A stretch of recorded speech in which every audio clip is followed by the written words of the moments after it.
কিন্তু বঙ্গবন্ধু এভিনিউ নামটি নামকরণ করা হয়েছিল কায়েদে আজম মোহাম্মদ আলী জিন্নাহ এভিনিউকে পরিবর্তন করে।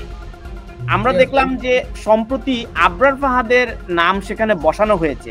তো আবরার ফাহাদের সাথে এই গুলিস্তানের কি সম্পর্ক? তো আবরার ফাহাদের চেয়ে তো বরং নূর হোসেন এভিনিউ আরো অনেক বেশি সমসাময়িক বা আরো প্রাসঙ্গিক হতো। তো বঙ্গবন্ধুর নামের সাথে আবরার ফাহাদের নাম জুড়ে দিয়ে এই বঙ্গবন্ধু এভিনিউর নাম পরিবর্তন করার কি যৌক্তিকতা থাকতে পারে? এখানে রাজনৈতিক সমীকরণটি আসলে কি? এখন আমি মনে করি এরা কেউই আর বাংলাদেশকে ওন করে না। যদি বাংলাদেশকে ওন করতো, আপনি দেখেন লোকগুলি কোথায় কোথায় বসছে, কারা বসছে। এই 24-এর আন্দোলনের নেতা তো শরীফ ভুইয়া, তো উনি এলজিআরডি মন্ত্রণালয়ের দায়িত্বে। ওই এলজিআরডি মন্ত্রণালয় থেকে রাস্তাঘাটের নাম পরিবর্তন করা শুরু হয়েছে, বুঝলাম। এইবার আপনি আমারে বলেন, খুলনা বিশ্ববিদ্যালয়ে যান, একটা বিশ্ববিদ্যালয়, এই বিশ্ববিদ্যালয়ে আচার্য প্রফুল্লচন্দ্র রায়, কবি জীবনানন্দ দাশ, স্যার জগদীশ চন্দ্র বসু, এগুলি 71-এর সঙ্গে কোনো সম্পর্ক নাই এদের নাম পরিবর্তন করছে কে? এই ঈদে কোনো প্রকার ফি ছাড়াই আপনার জাকাতের টাকা পাঠান সোনালী পের মাধ্যমে। টাকা যাবে দেশে সোনালী পের সাথে। আমি যে জিনিসটা জানতে চাচ্ছি, আমরা ইংল্যান্ডে দেখি একটা ব্লু ফ্ল্যাগ লাগানো হয়, অর্থাৎ বিখ্যাত ব্যক্তিদের নামে রাস্তা, বিখ্যাত ব্যক্তিদের নামে বাড়ি বা বিখ্যাত ব্যক্তিদের নামে কোনো স্থাপনাকে নামকরণ করা হয়। এবং এটি কিন্তু তার জীবদ্দশায় করা হয় না বা সমসাময়িক সময় করা হয় না, কখনো কখনো 20 বছর দেরি করা হয়, কখনো কখনো আরো লম্বা সময় দেরি করা হয়, যাতে ওই সমসাময়িক সময়টি আসে। কিন্তু বঙ্গবন্ধু এভিনিউ নামটি নামকরণ করা হয়েছিল কায়েদে আজম মোহাম্মদ আলী জিন্নাহ এভিনিউকে পরিবর্তন করে। আমরা দেখলাম যে সম্প্রতি আবরার ফাহাদের নাম সেখানে বসানো হয়েছে। তো আবরার ফাহাদের সাথে এই গুলিস্তানের কি সম্পর্ক? আমরা যদি 1987 সালের এই যে স্বৈরাচার বিরোধী আন্দোলন, যে এরশাদ সরকারের পতনের সময় যে ছবিটি বিখ্যাত হয়েছিল, বুকে এবং পিঠে গণতন্ত্র মুক্তি পাক, স্বৈরাচার নিপাত যাক, এই স্লোগানটি নূর হোসেনের বুকে পিঠে লেখা হয়েছিল। নূর হোসেনকে যেখানে গুলি করা হয়েছিল সেই জায়গাটি হচ্ছে আপনার গুলিস্তানের 0 পয়েন্ট।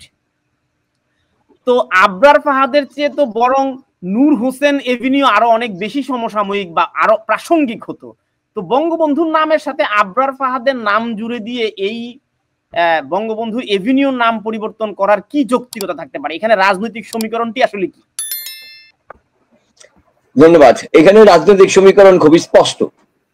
ধরেন এলজিআরডি ফজলু ভাই একটা কথা বলছেন যে প্রধান উপদেষ্টাকে ঘিরে কারা আছে। আমি একটু খোলামেলা করে বলি। সোজা কথা হচ্ছে, বাংলাদেশে এখন এই বর্তমান সরকারটি, আমি এখন মনে করি 2-1 ব্যতিক্রম থাকতে পারে, এখন আমি মনে করি এরা কেউই আর বাংলাদেশকে ওন করে না। যদি বাংলাদেশকে ওন করতো, আপনি দেখেন লোকগুলি কোথায় কোথায় বসছে, কারা বসছে। এই 24-এর আন্দোলনের নেতা তো শরীফ ভুইয়া, তো উনি এলজিআরডি মন্ত্রণালয়ের দায়িত্বে। ওই এলজিআরডি মন্ত্রণালয় থেকে রাস্তাঘাটের নাম পরিবর্তন করা শুরু হয়েছে, বুঝলাম। এইবার আপনি আমারে বলেন, খুলনা বিশ্ববিদ্যালয়ে যান, একটা বিশ্ববিদ্যালয়, এই বিশ্ববিদ্যালয়ে আচার্য প্রফুল্লচন্দ্র রায়, কবি জীবনানন্দ দাশ, স্যার জগদীশ চন্দ্র বসু, এগুলি 71-এর সঙ্গে কোনো সম্পর্ক নাই এদের নাম পরিবর্তন করছে কে? জবাব আছে? কারণটা হচ্ছে, ওই যে আপনাকে বললাম পাকিস্তানের দর্শন, মুসলিম জাতীয়তাবাদ। ভাই 71-এ মুক্তিযুদ্ধ করছে, 30 লাখ শহীদ হয়েছে, কেউ মুসলিম জাতীয়তাবাদ প্রতিষ্ঠার জন্য না। এই মুসলিম জাতীয়তাবাদ প্রতিষ্ঠার কথা বলে আজকে খেলাফতের জায়গায় দেওয়া হচ্ছে। খেলাফতের নাম করে আজকে জঙ্গি রাষ্ট্র বানানো হচ্ছে বাংলাদেশকে, আর তাকে প্রত্যক্ষ মদত দিচ্ছে হচ্ছে এই অন্তর্বর্তী সরকার। আমি একদম খোলামেলা রাগটাক ছাড়া করে দিলাম আজকে। তাহলে কি আপনি মনে করছেন? একদম স্পষ্ট হয়ে বলছি, হইজ আবরার, আমি বলি নাই। আজকে আপনি শিবিরের কম করে হইল শিবিরের কর্মী যারা ফেসবুকে স্ট্যাটাস দিছে, আবরার শহীদকে, স্বাধীনতা আবরারকে, শহীদ আবরারকে, আপনার শহীদ আবরার ফাহাদকে, বুয়েট শিবির সভাপতি শহীদ আবরার ফাহাদকে স্বাধীনতা পদক দেওয়ায় প্রধান উপদেষ্টাকে ধন্যবাদ। এখন আবরার ফাহাদ যখন মারা যায়, তাকে যখন মেরে ফেলা হয়, এই মেরে ফেলার সময় অভিযোগ কি উঠেছিল? শিবিরের লোক। আন্দোলন কি হয়েছিল ওই সময়? বলা হয়েছিল একটা সাধারণ ছাত্ররে মারছে।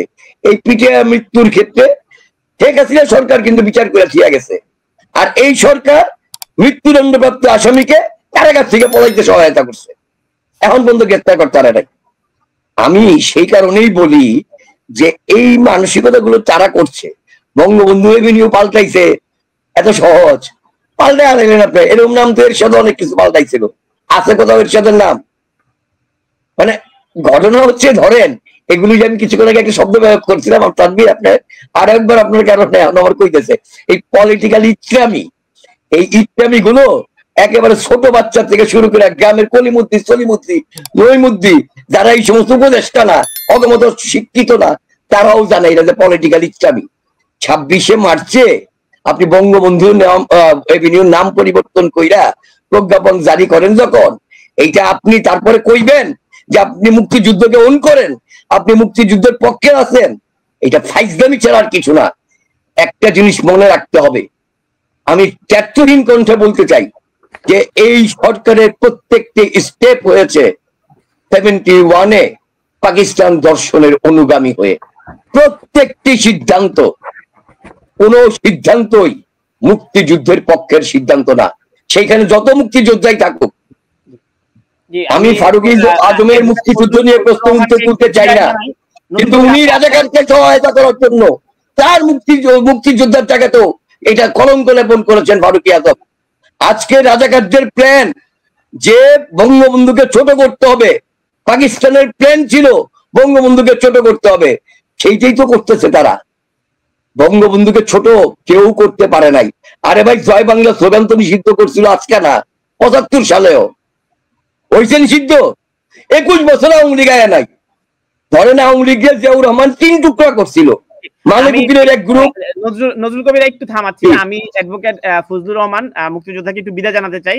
আপনাকে অসংখ্য ধন্যবাদ আমাদের পিপলস কোয়েশ্চেন অনুষ্ঠানে যোগ দেওয়ার জন্য। নিশ্চয়ই অন্য একদিন আপনার গল্প শুনবো। আপনাকে বিদায় জানাচ্ছি। নজরুল কবির, আপনি আছেন?